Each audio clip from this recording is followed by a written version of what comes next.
Hello दोस्तों, नमस्कार। मैं हूँ अर्चना तिवारी। स्वागत करती हूँ अपने यूट्यूब चैनल पे आप सभी का। और हम दोनों बहन मिलके बहुत ही प्यारा सोहर गीत सुनाने जा रहे हैं। कैसे लगेगा कमेंट में ज़रूर बताना।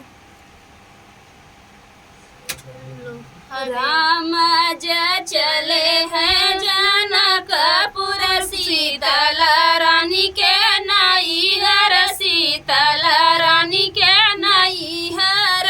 ओ बहिनी होई गया जोतिया में सोरा की, राम ससुरारी गए, राम ससुरारी गए। ओ सासु जदीनी चंदन पियाई सरहज जुड़ा पानी, सरहज जुड़ा पानी। हो बहिनी जनक दिए आधा जरा, तब राम रूठाई, तब राम रूठाई।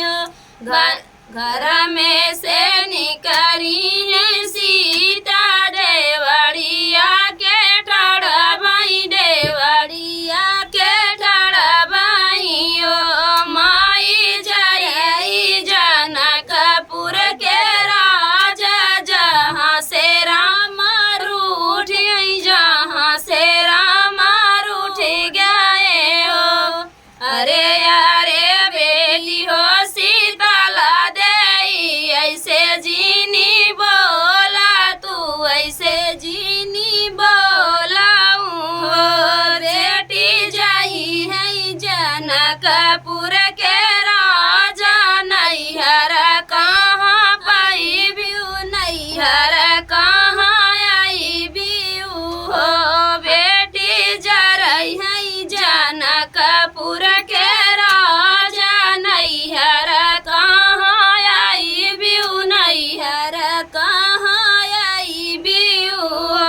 हमारे तरह सपिया वाला खाना, ऐसा देवरा लखना, ऐसा देवरा। ओ माई हमारे सेवक हनुमान, नैहर नहीं आई बाई, नैहर नहीं आई बाई। हो माई हमारे सेवक हनुमान, नैहर नहीं आई बाई, नैहर नहीं आई बाई। हो तोहरे राम जमारी है, घर से निगरी है, घर से निगरी है।